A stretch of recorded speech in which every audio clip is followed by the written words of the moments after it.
Les partenaires sociaux sur certains sujets. On est associé en fait en amont des discussions au gouvernement. Si le CRB s'occupe notamment des questions d'accès au logement ou d'accès à l'énergie, c'est parce que la CSC en général se bat pour avoir les meilleurs salaires possibles pour les travailleurs. Les chauffeurs, quels qu'ils soient, taxi ou Uber, doivent être défendus. Pourquoi c'est important de soutenir l'économie sociale? C'est parce qu'en fait c'est un modèle qui est profondément redistributeur des richesses.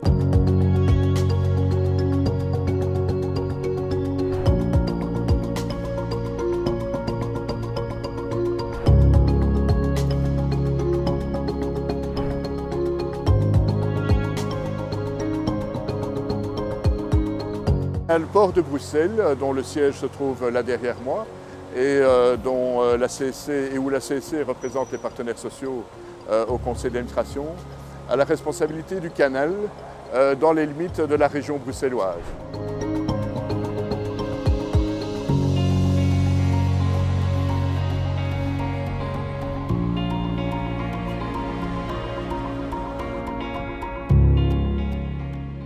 Voilà, donc nous sommes ici à Breu Partners, qui est en fait le lieu principal, je crois qu'on peut le dire, de la concertation économique et sociale donc à Bruxelles. Donc c'est là que les partenaires sociaux discutent entre eux à partir de la législature précédente. Le gouvernement bruxellois et les partenaires sociaux sont engagés dans une stratégie qui comporte ce qu'on appelle des priorités partagées. Donc ça signifie que, au-delà du rôle consultatif traditionnel des partenaires sociaux, les partenaires sociaux sur certains sujets, pas tous les sujets de la politique gouvernementale, mais les sujets qui les intéressent le plus directement, on est associé en fait en amont des discussions au gouvernement. Donc c'est le ministre responsable qui invite les partenaires sociaux à discuter d'un sujet.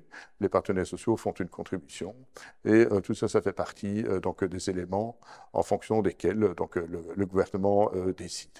Par la suite, bien entendu, on joue aussi notre rôle consultatif habituel. La deuxième chose qui a, à mon avis, marqué les quelques dernières années, c'est qu'on a consacré la possibilité pour Breu Partners, qui jusqu'à présent s'occupait essentiellement des matières régionales au sens strict, de s'occuper aussi des matières de compétences des communautés. Et donc en particulier les compétences sociales, comme les allocations familiales, la santé et d'autres sujets qui ont été transférés aux communautés dans le cadre de la 6e réforme de l'État.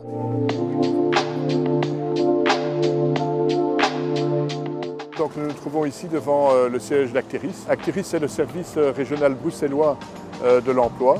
Le CRB occupe bien évidemment des mandats au sein d'Actiris, comme par exemple dans le comité paritaire de recours. Le comité paritaire de recours reçoit le recours des chercheurs d'emploi qui ne sont pas d'accord avec les décisions d'Actiris en matière de contrôle de la disponibilité pour le marché de l'emploi, plus spécifiquement les efforts personnels de recherche. Les personnes, à chacune des étapes du trajet de la disponibilité, peuvent introduire un recours au niveau du comité. Et c'est un peu sur le principe du tribunal du travail, si tu veux. Les personnes sont entendues, auditionnées, et on peut alors débattre, faire de la concertation entre représentants des employeurs, représentants des travailleurs, pour argumenter sur pourquoi, comment sauver les personnes en question. Le projet Rebound s'occupe en fait des personnes qui sont en situation de faillite ou dont l'entreprise a fait faillite. Donc c'était pour un peu, entre guillemets, comme les cellules de reconversion qu'on travaille. Et on a essayé de contacter le maximum de personnes dont les entreprises risquaient d'être en faillite ou tomber en faillite, et on leur expliquait comment chacun donc il y avait les représentants d'Actiris qui donnaient des informations concernant cela et l'accompagnement possible. Et nous-mêmes, nous essayons de leur expliquer ce que nous pouvions faire. Et ma partie, c'était de leur expliquer un petit peu la partie administrative, comment il fallait établir un dossier de chômage et aussi un dossier juridique par rapport à la faillite elle-même, à proprement parler.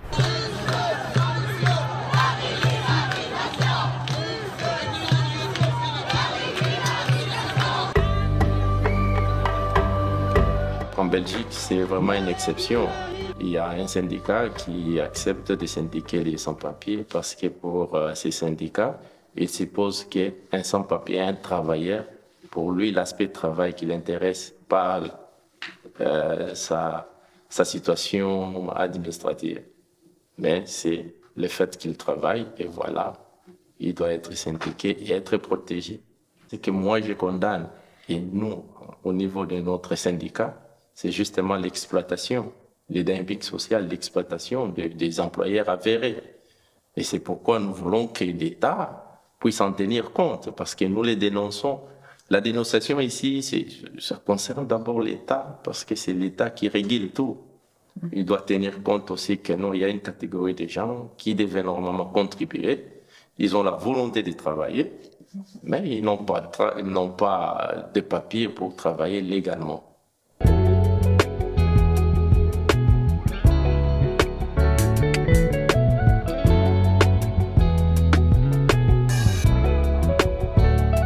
Bruxelles Formation est l'organisme qui s'occupe de la formation des chercheurs d'emploi francophones. Donc du côté néerlandophone, c'est le VDAB. Le gouvernement bruxellois a mis en place une mesure qui s'appelle le revenu de formation et donc qui consiste à augmenter le revenu des personnes qui suivent une formation professionnelle. Évidemment, à un moment donné, quand les revenus ne sont plus suffisants, la personne arrête sa formation et est bien obligée de trouver un emploi, alors même que la formation professionnelle est quand même un des leviers importants pour trouver un emploi pérenne et stable. Et donc, il a été décidé d'augmenter ce revenu de formation. On est passé depuis le mois de janvier à un revenu de 2 € de l'heure, 3 € pour les métiers en pénurie. L'objectif est de viser les 4 € de l'heure si les budgets régionaux, évidemment, suivent.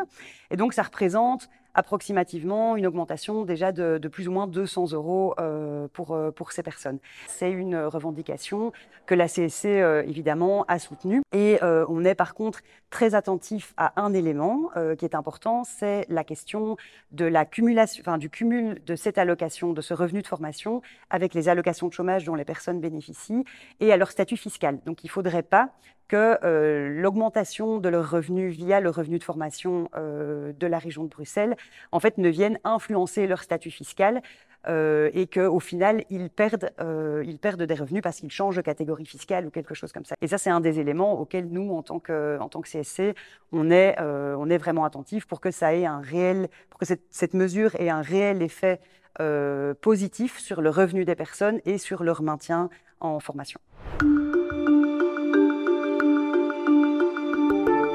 Alors l'instance bassin, c'est une instance qui a pour principe de traiter de matières très importantes pour la CSC, qui sont des matières emploi, enseignement et formation sur une base territoriale.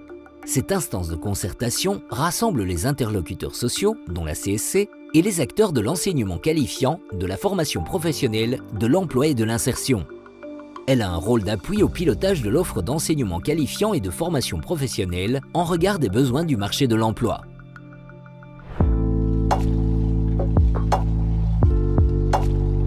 Ce que vous voyez comme ancien hangar va être bientôt transformé en parc avec aussi de la place pour diverses initiatives d'économie sociale. Le Conseil consultatif de l'entrepreneuriat social, en fait, il est instauré par l'ordonnance du 23 juillet 2018 qui régit en tout cas l'économie et le soutien à l'entrepreneuriat social à Bruxelles.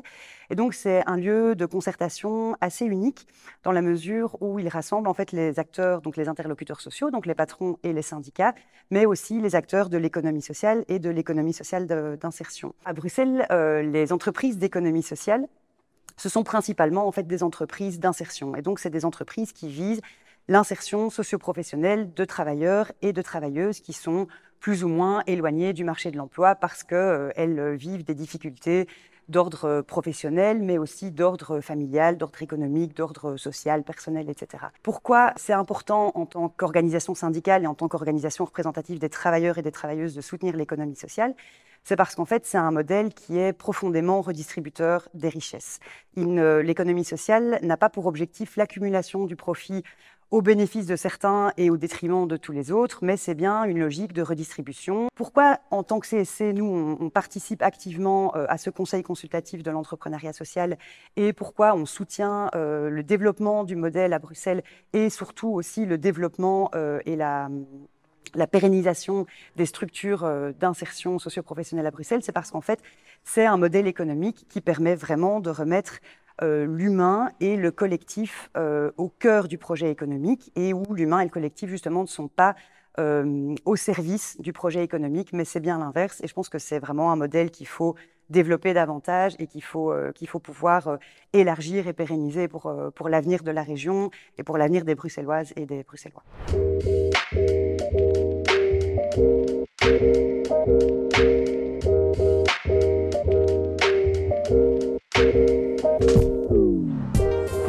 Voilà, donc derrière moi se trouve le bâtiment qui abrite les services d'Iriscare. Alors Iriscare est devenu un organisme assez important, donc il est issu de la 6e réforme de l'État. C'est lui qui accueille les éléments de protection sociale.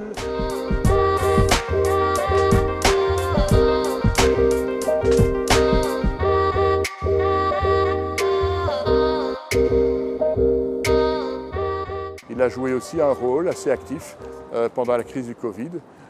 Donc notamment, c'est lui qui s'est occupé de commander les masques, de donner des instructions aux maisons de repos, etc., pour gérer la crise le mieux possible.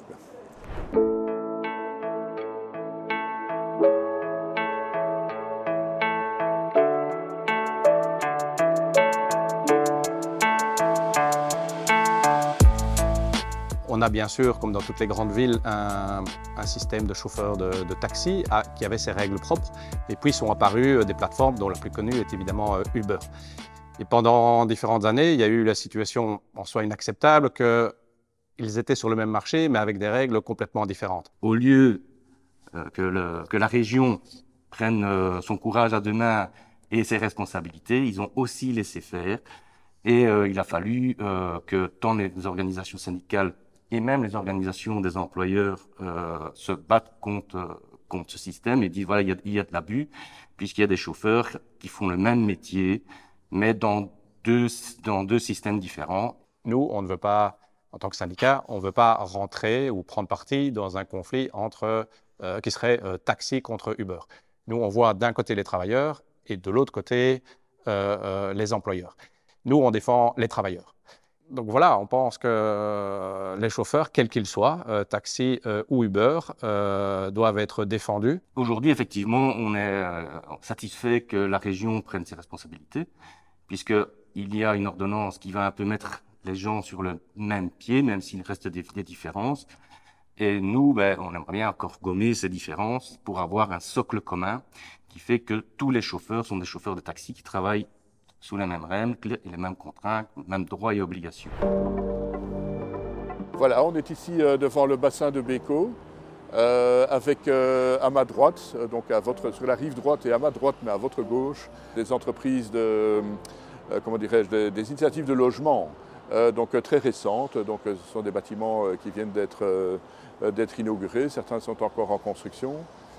Qui illustre le fait que la voie d'eau, le canal, cesse d'être une espèce de coupure dans la ville et on cherche de plus en plus à l'exploiter. Dans le cadre de son travail au quotidien, le CRB s'appuie souvent sur des acteurs de terrain avec qui il travaille dans différentes plateformes. Loyer négocié est une jeune association qui a été créée suite au travail mené par les équipes populaires, le MOC de Bruxelles et la CSC autour des loyers abusifs. Et ce travail en plateforme nous permet de s'appuyer sur des réalités de terrain et une expertise de la part de ces acteurs qui sont au quotidien avec ces enjeux pour nourrir notre réflexion et appuyer notre travail dans les différents conseils d'avis dans lesquels nous participons en tant que syndicat. La difficulté à Bruxelles, c'est que les loyers sont d'une part disproportionnés par rapport aux revenus des ménages, des locataires, mais aussi les loyers sont parfois disproportionnés par rapport aux qualités du logement. À Bruxelles, quand la qualité du logement baisse,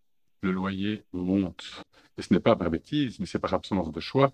C'est parce que toute une série de locataires se font discriminer dans les candidatures qu'ils adressent à des propriétaires qu'ils finissent par choisir ou être obligés de signer un contrat à un prix qui ne reflète pas les qualités du logement, et donc à un prix plus élevé, alors que d'autres logements de meilleure qualité sont disponibles sur le marché.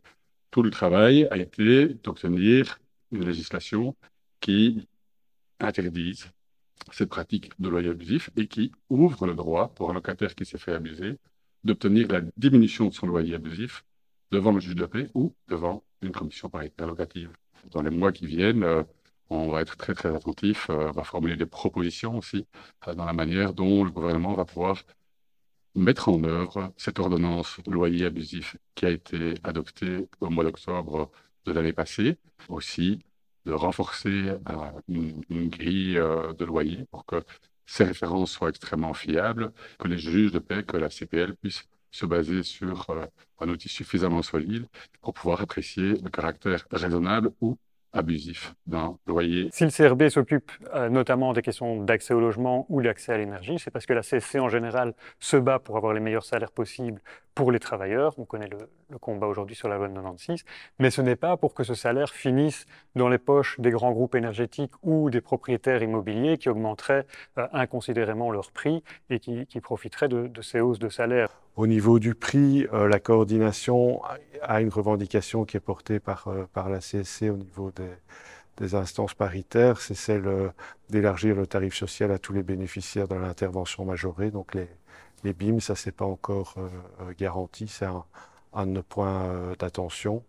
Et d'avoir un tarif régulé pour les personnes qui ne peuvent pas bénéficier de ce tarif social, mais qui n'ont pas non plus des revenus exorbitants, et de telle sorte qu'ils puissent avoir accès à une énergie qui soit abordable. Mais c'est aussi articuler cet accès à la question de la production de l'énergie la plus propre possible, parce qu'on connaît les enjeux en matière d'environnement et de réchauffement climatique, et que si on veut une transition juste, il faut que tout le monde ait accès à l'énergie, mais que ce soit une énergie qui soit la plus propre possible. Et dans ce chemin-là, il faut que ce soit les épaules les plus larges qui portent les charges les plus lourdes. Et donc la question de la répartition du prix de l'énergie et des protections sociales et des aides qu'on peut apporter aux uns et aux autres sont fondamentales dans l'accès à l'énergie.